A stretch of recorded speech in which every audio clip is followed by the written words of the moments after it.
ya ya gue jalan-jalannya rada banyak waktu itu. Oke banget sih. Gue kalau mau exchange lagi juga gue mau lagi. 1, 2, 3,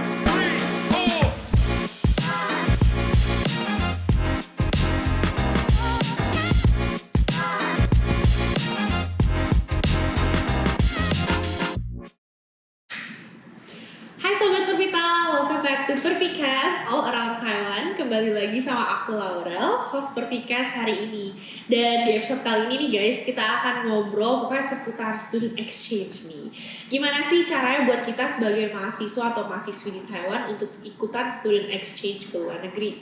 Nah, before we jump into today's episode, don't forget to like, comment video ini dan juga share ke teman-teman kalian ya. Jangan lupa untuk subscribe juga ke channel kita, because kedepannya kita bakal sajikan banyak konten-konten yang informatif juga tentunya. Nah, hari ini nih yang pastinya aku nggak sendiri guys. Hari ini aku ditemani sama Cek Elizabeth Odelia. Halo Cek. Halo. Nah, Cek Odelia itu udah first hand experience student exchange nih guys. Kita bakal ngobrol-ngobrol banyak banget nih hari ini. Sebelumnya boleh dong perkenalkan dulu dirinya ke sobat-sobat Perpita. Oke, halo semuanya. Nama gue Elizabeth Odelia, tapi biasa dipanggil Dela. Dipanggil Dela, oke. Iya. Terus sekarang di NTU tahun keempat jurusan psikologi. Di NTU tahun keempat ya, jurusan psikologi. Oke, berarti Cici kan student exchange ya kemarin ya. Iya. Waktu itu berarti pas tahun keberapa nih? Pas tahun ketiga. Tahun ketiga ya. Tahun ketiga berarti hitungannya semester Tahun ketiga semester kedua. semester kedua. Oke, itu berarti student exchange kemana sih? Aku ke Netherlands, ke University of Groningen 1 semester di sana. I see. Waktu itu aku pengen tahu nih, kan Cici sekarang di NTU ngambil jurusan psikologi ya. Iya. Nah kalau misalkan student exchange ke Belanda itu ngambilnya jurusannya sama kah psikologi juga atau kayak beda gitu? Waktu itu sebenarnya awalnya mau psikologi, kayak di sana behavioral science namanya. Udah daftar ke sana, terus pas akhir-akhir pas aku pokoknya pas udah milih-milih mau jurusan apa, terus mau kelas, soalnya udah milih kelas pas di sini kan. Terus aku nyadar kayak aduh kayaknya sama semua pelajarannya sama yang aku udah pelajarin. Terus jadi aku kirim email ke mereka, aku bilang boleh nggak aku pindah jurusan. I see. Terus jadi aku pindah jurusan. Oke, jadi waktu daftar itu kan programnya disediakan oleh sekolah berarti. I see. Iya. Terus kalau misalkan programnya disediakan oleh sekolah berarti kan di jurusan psikologi dia memang requirements-nya adalah untuk masuk ke yang tadi behavioral science itu ya. Sebenarnya enggak juga, soalnya waktu itu kayak NTU sendiri mereka ada sediain two types of exchange. Yang satu tuh exchange per jurusan, yang satu exchange dari school to school. Oke. Waktu itu kebetulan aku daftarnya school to school, jadi bisa milih jurusannya mau apa. Ngerti. Berarti kalau school to school memang si NTU kerjasama dengan university yang tadi gitu ya. Oke. Programnya berarti more or less 1 semester dong ya? Dia ada pilihan 1 semester atau 1 tahun. I see. Oke. Nah, aku penasaran nih pas daftar. Itu tuh kayak ada limit slot atau kayak gimana tuh daftarnya sih? Jadi pas daftar tuh sebenarnya ada limit slot. Soalnya kayak exchange salah satu kayak program yang can be seen kayak mostly popular di NTU juga kan. I see. Cuma pas aku daftar, honestly itu pas tahun lagi COVID hits. Jadi orang-orang Taiwan sendiri kayak yang local students-nya mereka nggak terlalu berani buat keluar, soalnya kayak waktu itu tau lah kayak orang Taiwan seberapa takut sama COVID. Terus jadi waktu itu pada nggak berani, yang daftar dikit banget, kayak paling 50%-nya doang. Katanya biasanya tuh 1.000 sampai 1.500 orang yang daftar dari kayak seluruh NTU. I see. Terus kemarin tuh Karena yang pas programnya yang school to school ya? yang school to I school. see. Terus kayak itu about kayak 1.000 sampai 1.500. Terus yang pas kemarin aku daftar cuma 600 orang. Jadi kayak emang chance-nya lagi tinggi banget gitu. Terus yang dipilih berapa orang tuh? Yang dipilih tuh jadi seingat aku ya banyak banget schoolnya yang disediain sama NTU. Soalnya kayaknya gara-gara kita juga, maksudnya aku juga di NTU kayak maybe you can say one of the best kayak di Taiwan. Jadi koneksi mereka juga banyak banget yang keluar. Kayak koneksi mereka keluar sama ke dalam juga banyak, dan itu kayak opportunity yang bisa didapat kalau kayak ya maksudnya kayak kita sekolah di ya NTU gitu. Jadi I see. sekolah yang pilihannya tuh ada 100-an lebih. Nah setiap sekolah tuh kasih beda-beda quantity buat berapa orang yang bisa keterima. Jadi slotnya tuh beda-beda. Terus kalau Groningen tuh salah satu yang lumayan banyak, dia slotnya I think 5 orang. 5 orang. Hmm. I see. Tapi Terus itu yang lain tuh lumayan ada 1 juga orang, ya, 1 orang. ininya. Competitionnya lumayan ini ya, lumayan tight ya. Iya lumayan. Berarti dia lihat dari kayak nilai segala macam. Is there any kayak interview atau dia harus kumpulin portfolio, CV, anything? Iya, jadi kalau NTU sendiri tuh dia ada internal screening dulu. Jadi dia ada dua step buat daftar. Buat Jadi dia daftar. disaring dulu ya Iya, dia dalam disaring SNI. dulu. Iya, dia internal Oh, step dulu. oke. Terus kayak internal stage-nya itu kita harus bikin CV sama study plan. Study plan. CV sama study Sama plan, study plan. both in Chinese. Terus kayak kita pakai bahasa Mandarin ya ternyata ya. Iya, pakai Mandarin. Jadi emang rada aneh soalnya kita mau exchange keluar. Exchange keluar ya. Cuma kita suruh mau pakai Mandarin. Iya. Jadi kayak kita bikin pakai Mandarin. Terus di situ kita cuma bayangin doang kita mau sekolahnya di mana. Kita mau sekolahnya di mana, terus kita bikin CV sama study plan sesuai dengan itu. Dan waktu itu bahkan aku kumpulinnya ke UBC di UBC itu Kanada, Oh. British Columbia. I see. Kayak aku kumpulinnya buat ke Kanada, soalnya kayak waktu itu emang belum kebayang aja kan mau kemana, kayak Iya. pilihan sekolahnya juga belum dilihat bener-bener gitu loh. Berarti pas apply itu memang nggak specifically I want to apply di Belanda gitu. Enggak. Jadi kayak cuma Iya. apply, gue pengen Mau- student iya, exchange, gue pengen school to student school, exchange. disaring lagi sama mereka Iya. ya, berarti gitu. I see. Dan kayak study plan sama CV-nya itu juga nggak 100% dapat nilai. Jadi kayak dia sebenarnya pembagian nilai itu 40% dari nilai dari GPA sama 60% dari study plan sama CV kita. Oh, I see. Nah, dua nilai itu bakal di-combine, terus nanti dia bakal keluarin satu nilai yang kayak istilahnya kayak GPA tapi GPA buat exchange tuh gitu. Ngerti. Jadi kayak emang rada unik, kayak rada ribet Iya, juga iya, sih. iya. Iya sih.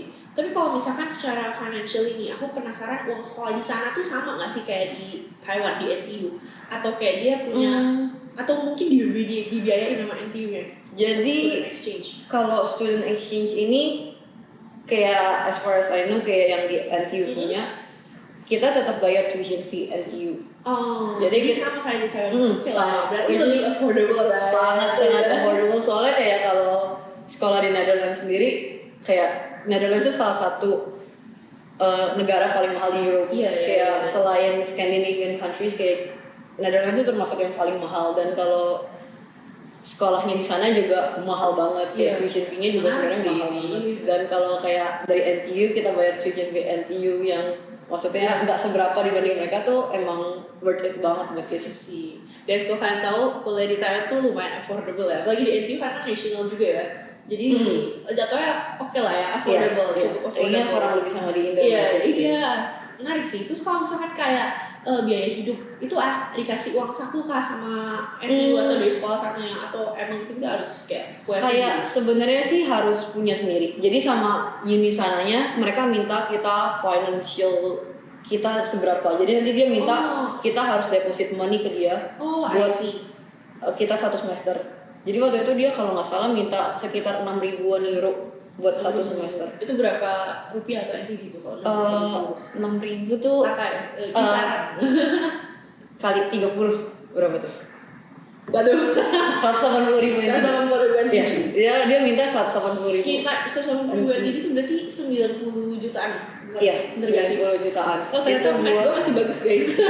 Itu buat sekitar 6 bulan di sana. 6 bulan. Pokoknya ada deposit ya. Ntar Deposit. dia kasih balik waktu udah selesai. Enggak, jadi dia kasih dia minta kita buat send ke bank account dia. Terus nanti pas kita sampai sana, dia bakal balikin ke kita buat kita itu. Oh, Iya. jadi kayak biaya hidupnya. Kayak biaya hidup, at least biar kita di sana nggak jadi Iya. gelandangan atau apa gitu lah. Terus di sana tinggal di dorm kah? Atau kayak ada sewa apartemen gitu-gitu? Cari di sana sih sewa apartemen. Soalnya di sana mereka ada student kayak housing crisis gitu. Oh, cuma tadi yang tentang financial itu kayak sebenarnya kan harusnya diminta 180. Cuma waktu itu aku dapet financial aid gitu dari sekolah. Jadi emang sekolah sebenarnya ada buat housing, buat overseas sama international students. Dia kasih ada lah yang namanya kayak pucu gitu lah istilahnya. Ini spesial buat student exchange. Iya, buat student exchange, buat anak luar. Jadi buat anak Taiwannya nggak ada. Enak banget sih. Iya, enak banget. Itu kayak wah, aku baru tahu loh tentang ini. Ada putu juga ya. Iya, ada putu. Kayak waktu itu sih lumayan, soalnya ya jujur banget ngebantu banget, soalnya kayak 180.000 dibanding kita di Taiwan kayak kita mau part time mau kerja kayak gimana juga rada susah ya. Maksudnya kayak nggak secepat itu lah ngumpulin uang segitu. Iya betul. Cuma waktu itu aku dapat dari sekolah sekitar 140.000. Lumayan banget sih. Jadi ya Itu kayak wow. ya emang kayak requirement dia kan 180.000. Jadi kayak tinggal sisa 40.000. Aku cuma kirim, aku minta ke sekolah kayak aku boleh nggak dapat kayak certificate about this, kayak scholarship, student aid, boleh nggak aku minta certificate about this.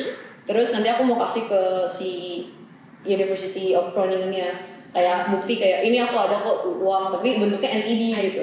Jadi aku sampai sana jujur aja aku cuma kasih ke mereka kayak sekitar 40.000 NTD. Jadi pas sampai di sana aku juga cuma dibalikin sekitar 40.000 NTD.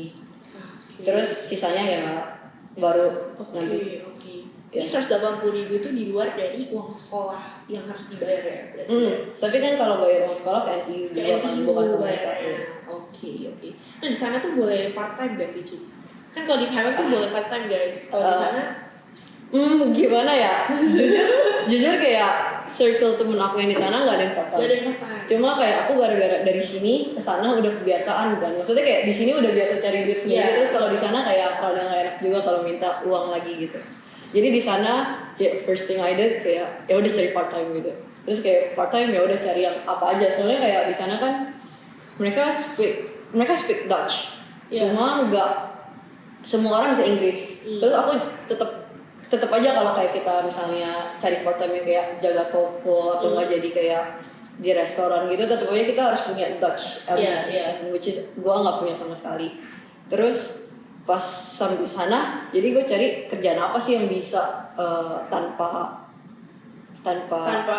bahasanya segitu banyak. Ya terus kayak beberapa teman gue ada yang bilang, oh iya gue pernah tuh kayak Uber Eats gitu. Soalnya Uber Eats di sana kan kayak Belanda terkenal negara sepeda kan. Jadi kayak mereka Uber Eats kayak oh ya udahlah boleh lah. Terus gue apply ke resto yang kayak ya udah pokoknya jadi delivery gitu. Terus ya jadi di sana gue sempat jadi delivery. Jadi berarti dari segi permit untuk part time tuh masih oke lah ya, masih bisa ya di sana. Ya, atau mungkin mungkin gue nggak tahu waktu itu gue ilegal atau enggak, cuma ya bisa. I see. Nah di sana itu perlu ngambil berapa kredit sih pas lagi exchange? Jadi requirement dari sekolah tuh 4 kredit. Oh cuma 4 kredit sih? Requirement dari sekolah tuh 4 kredit. Tapi di sana mereka ada different credit systems kan. Namanya kayak ECTS. Namanya ECTS. Jadi kayak European Credit apa lah pokoknya ECTS. Nah di sana tuh satu kelas tuh 5 ECTS. Waktu itu pas gua apply kelas, gua nggak tahu sama sekali. Maksudnya kayak apa sih bedanya, kayak 5 sama 4 ya beda 5 lah. Terus kayak emang tujuan gue pas exchange tuh honestly bukan buat sekolah atau apa, soalnya kayak emang gue pengen di sana gimana culture-nya. Lebih pengen kayak ngalamin beda culture. Terus kayak jujur pengen jalan-jalan Europe kayak, soalnya gue emang suka banget traveling. Jadi di sana emang plan kelas gue tuh buat biar gue bisa jalan-jalan sebanyak mungkin. I see. Terus yang bedanya dia tuh 1 semester 2 blok. Jadi dia sistemnya bukan per semester, mereka sistemnya per blok. Jadi 3 bulan. Jadi gue ngalamin ngambil kelas tuh 2 kali. Kayak sistem ngambil kelas 2 kali. Berarti totalnya pas kayak di transfer kredit itu jadi tetap 4 atau lebih atau Nah bedanya tuh pas gue kesini di transfer. Jadi waktu itu gue di sana ngambil about kayak 3 kelas per blok. Jadi hitungannya gue ngambil 6 kelas. Kayak 2 blok gitu kan. Cuma pas ditransfer ke sini kan mereka ngelihatnya studying hours gitu kan. Kayak kalau di NTU 1 kredit tuh 16 jam. Nah pas di sana tuh mereka hitung semuanya. Ya namanya kayak kita self studying, kita kayak reading time itu dihitung semuanya. Jadi pas gue sampai sini tiba-tiba gue punya 180 jam. Jadi itu totalnya berapa kredit? Jadi kalau di NTU diganti itu bisa kayak satu pelajaran tuh about kayak 5 kredit gitu. Oke. Kayak jadi satu ICTS kayak mereka hitungnya 1 kredit. Cuma jurusan gue nggak terima, katanya kayak nggak ada pelajaran di NTU 5 kredit katanya. Terus Iya sih, make sense. iya kayak nggak ada pelajaran di NTU 5 kredit, jadi kayak sama mereka diakuin cuma 3 kredit. Tapi ya udahlah kayak. Berarti itu kurang dari requirement-nya dong? Atau Requirement kan 4, iya gitu. Tapi gue kan ngambil 3 kelas. oh jadi 3 kelas. 9 kredit lo totalnya? Oh iya, gue ambil 3 kelas 1 blok kan. Jadi 6 kelas sebenarnya. Cuma abis itu tengah-tengah ada yang gara-gara gue jalan-jalan gak gue datengin ujiannya gitu-gitu. Terus gue drop. Terus jadinya kayak ada 4 kelas. Jadi gue dapat 12 kredit. 12 kredit, I see. Tapi kan kita kalau misalkan di FU juga berarti ada requirement minimal untuk graduate itu kredit sih seberapa. Ini Cici merasa kayak wasted gak dalam satu semester ini karena cuma ngambil 12 kan itu lumayan sedikit gak sih? Oh, atau gimana? Menurut gimana ya? Menurut gue sih experience-nya more than kayak kredit yang kita kejar ya. Soalnya kayak jujur kayak kredit kayak semester yang lainnya juga gue emang banyak banget yang pengen gue pelajarin, jadi kayak gue juga udah ngambil lumayan banyak, jadi nggak kurang sama sekali sih. Terus 12 juga nggak sesedikit itu ya sebetulnya. Dari segi pelajarannya sendiri, aku pengen tanya nih, what do you find it, apa yang Cici kayak find it interesting gitu, berbeda dari di Taiwan tuh apa sih di Belanda itu? Oke, jadi mungkin kayaknya tadi gue belum ngomong jurusan gue di sana apa. Jadi kayak jurusan gue tuh University College Groningen. Jadi University College tuh emang kayak a foreign thing gitu loh. Kayak mereka emang ada jurusan-jurusan yang mirip liberal arts. Soalnya mereka pas mereka datang mereka nggak harus nentuin mereka maunya apa. Jadi kayak lebih kayak kita SMA nggak bisa langsung terjun, kayak kita mau nentuin apa sih sebenarnya kita mau.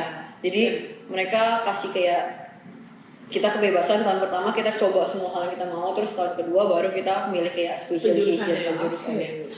Terus jadi jurusan gue juga pilih jurusan ini soalnya gue tahu mereka tuh lebih fokus ke discussion. Jadi mereka lebih fokus ke discussion based study yang emang gue pengen ngerasain. Soalnya kayak selama ini gue pengen ngerasain apa sih bedanya, kayak selama ini orang bilang kayak Western education sama Eastern education tuh kayak beda kan.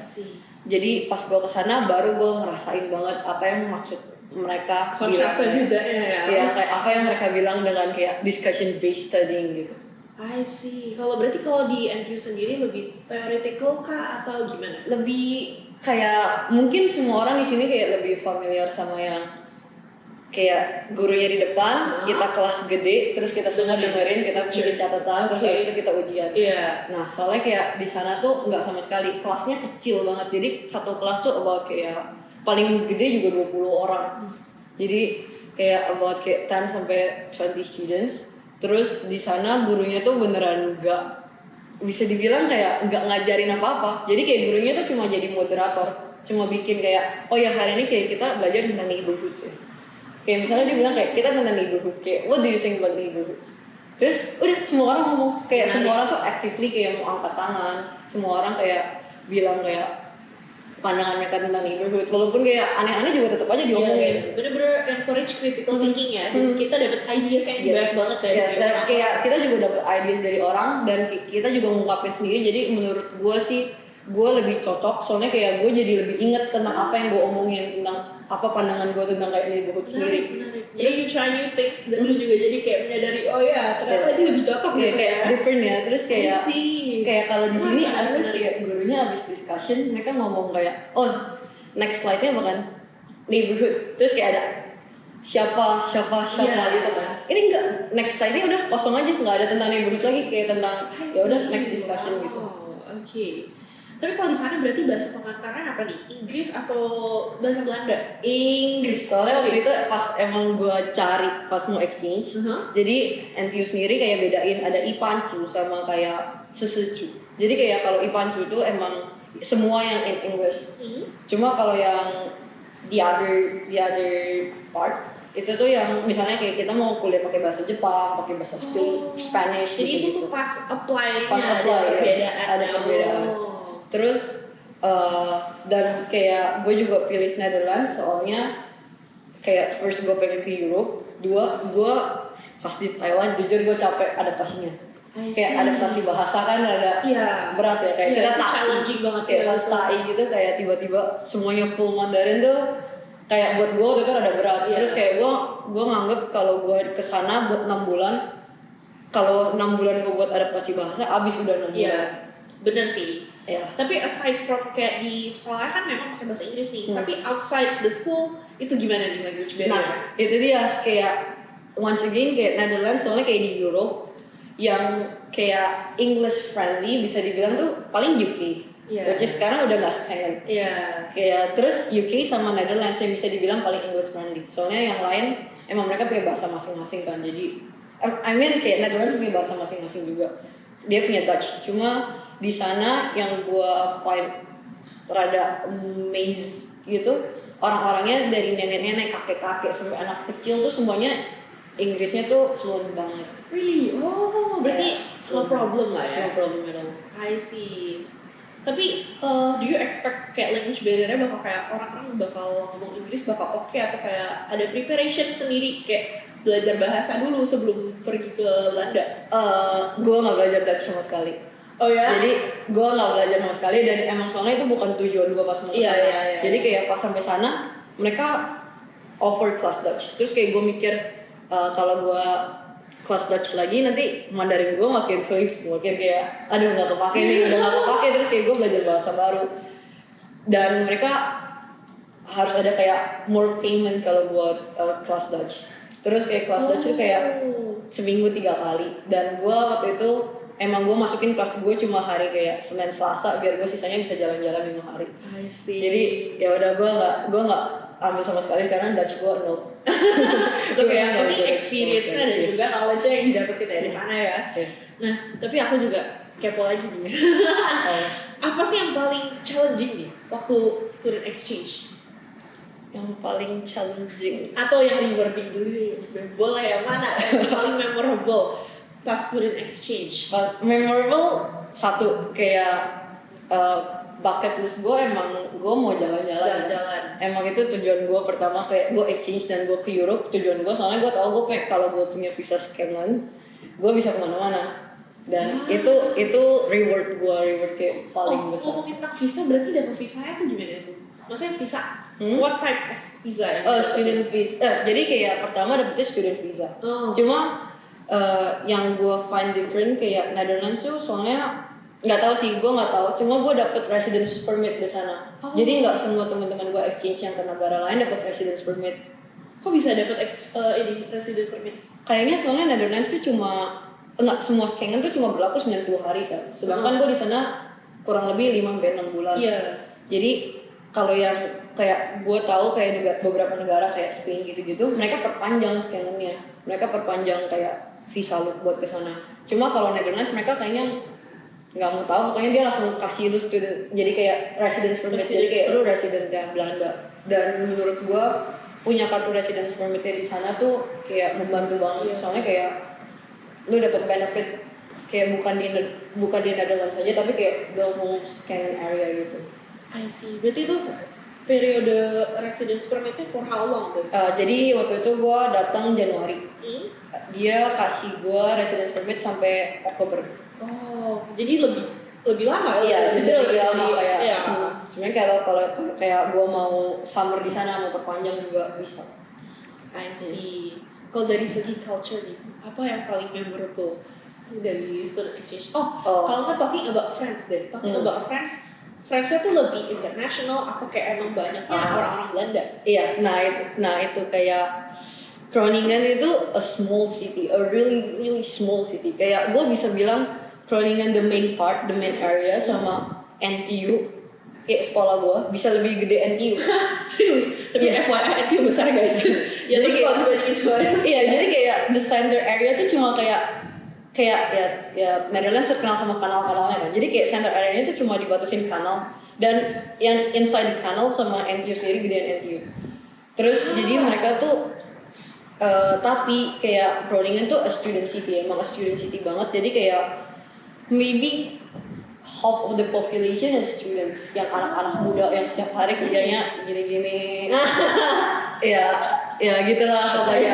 Jadi a student city banget, emang built for students. Iya. Yang studentsnya tuh bukan orang Netherlands saja. Jadi banyak ya jadi kayak banyak orang di mana-mana, dan yang gue pelajarin dari Europe tuh misalnya lo kenalan sama orang, terus kayak kita kan nggak familiar nih sama wajah-wajah orang Europe kan, jadi kayak kita nggak tahu juga kayak oh ini orang tuh dari mana, kayak kalau kita kan sekarang kayak tau lah orang Chinese sama Korean sama Japanese apa bedanya gitu. Kalau di sana kan kayak kita nggak familiar sama muka mereka, terus kayak kalau lu tanya surprisingly tuh jawaban mereka tuh nggak satu, soalnya emang mereka udah mix banget culture-nya.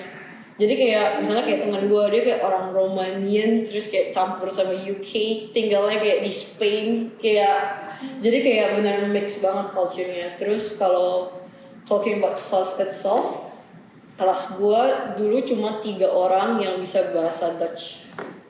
Jadi emang itu tuh ternyata. Iya, jadi kayak cuma 3 orang yang kayak Netherlands, yang kayak Dutch people tuh cuma 3 orang. Sisanya tuh orang kayak mix around the world, kayak udah campur banget. Tapi mostly berarti orangnya Western people or ya? Ya Western people, cuma the thing about Netherlands banyak orang Indo. Soalnya with the deep history gitu kan, jadi emang banyak banget orang Indo yang sekolah ke sana, yang apalagi yang udah tinggal di sana juga sebenarnya banyak banget gitu. Berarti di sekolah Cici juga kemarin banyak orang Indo kah? Lumayan, kayak di jurusan aku sih nggak banyak, cuma kayak di kayak more popular jurusan yang kayak business gitu-gitu kayak banyak banget orang Indo yang ngerti. Menarik sih, karena kita kan kuliah di Taiwan nih pertama, terus ke Netherlands tuh kayak kita bakal dapet kayak culture yang berbeda juga sih. Itu menarik sih. Oke. Nah, terus gimana nih? How has your exchange experience influence your future plans? Maaf jadi ngomong bahasa Inggris ya guys. Atau kayak academic goals apa yang kayak terinfluence oleh student exchange ini? Satu, gue kayak waktu itu pas exchange, kayak saking gue senengnya, kayak gue seneng banget kayak ke kelas di sana, soalnya kayak kelasnya kayak rewarding banget buat gue. Kayak pas di sana tuh gue sempet rada kayak mikir kayak aduh, selama ini gue kira gue ke Taiwan kayak buat belajar bahasa baru, jadi kayak gue sekolah. Waktu itu pas gue ke Taiwan, gue mikirnya gue sekolah, gue sekalian belajar Mandarin, jadi kayak gue dapet 2 things at once gitu loh. Tapi pas gue kesana gue baru nyadar kayak dengan gue milih buat belajar Mandarin, banyak banget yang ternyata gue korbanin gitu loh. Maksudnya kayak gue nggak bisa participate actively buat kayak discussion di kelas gitu-gitu. Pilih kelas ya. Jadi kayak pas kesana, walaupun kayak English is not my main language, tapi gue belajar banyak banget dengan kayak oh ternyata kayak di kelas, terus kayak making friends juga ternyata jauh lebih gampang kalau bahasanya tuh kita kayak language barrier-nya familiar nggak separah itu gitu. I see.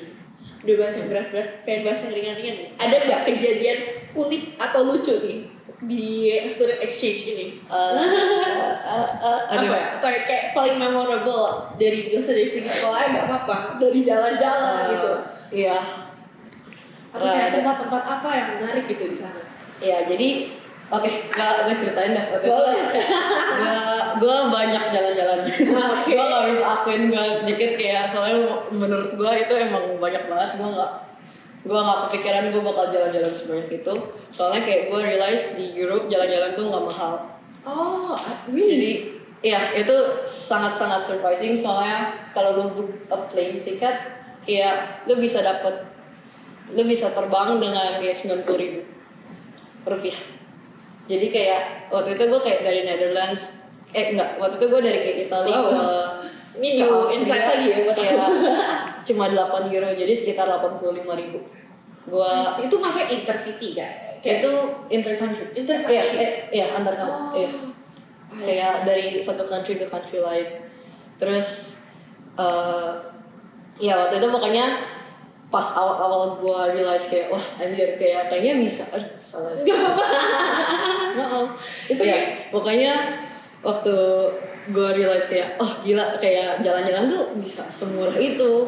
Jadi kayak gue nyadar daripada gue tinggal di Netherlands yang termasuk mahal di Europe, mending gue jalan-jalan ke yang parts of Europe yang lebih nggak mahal.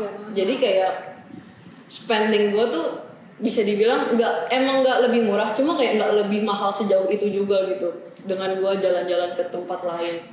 Terus jadi waktu itu ya kebetulan gue emang ketemu teman-teman yang sama-sama suka jalan. Jalan-jalan. Jadi jadi explore lah ya. rada gila juga idenya buat jalan-jalan. Jadi ya waktu itu gue sempet explore terus yang paling memorable buat gue sih gue beli Interrail. Kalau yang tahu kayak Interrail tuh kayak Apa tuh Interrail? kayak lo beli satu tiket, Aha. lo bisa keliling semua train di Europe. Oh, aku pernah denger di ya. Bukan dengan gratis dulu udah bayar udah di include awal. all in ya. Iya. All in, guys. Dan waktu itu dia lagi 50 year anniversary, jadi gue dapat 50% off. Oh my god. Jadi gue dapat itu terus Asik banget loh itu. terus gue beneran beli kayak 2 bulan free buat kayak semua train di Semua Europe. train di Europe. Jadi ya ya gue jalan-jalannya rada banyak waktu itu. I see. Tapi kalau dari segi living cost sendiri berbeda banget gak sama di Taiwan? Beda banget. Dia lebih mahal ya? Gue bisa bilang ya kayak sekitar 3 kali lipat. Oh, really? Kalau buat gue ya, ada sih ya 3 kali lipat di Taiwan, 3 kali sampai ya 3,5 kali lipat gitu lah. Tapi itu termasuk gue jalan-jalan soalnya. Oh, kalau misalkan dari sekali makan itu beda jauh nggak sama di Taiwan?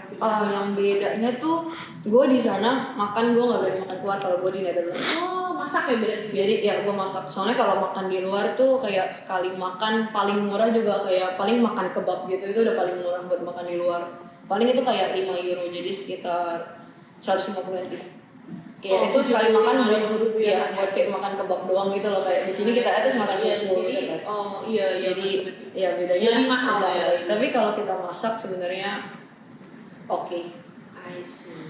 Oke. Nah, kan berarti sekarang udah balik lagi ya ke kehidupan asal di Taiwan di NTU ya. Setelah kayak student exchange ini, what's your next step gitu loh?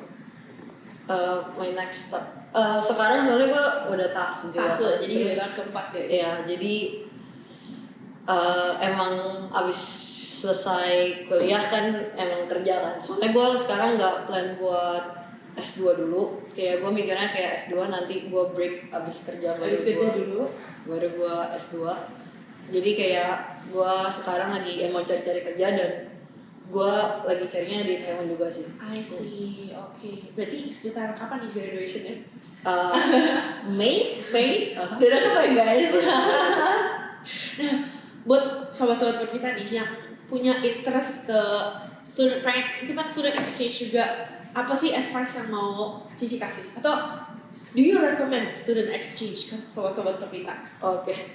Kayaknya tadi gue belum bilang kenapa gue exchange. Jadi gue exchange waktu itu soalnya gue dikasih tahu, gue denger kakak kelas gue sama-sama jurusannya kayak gue, terus dia bilang kayak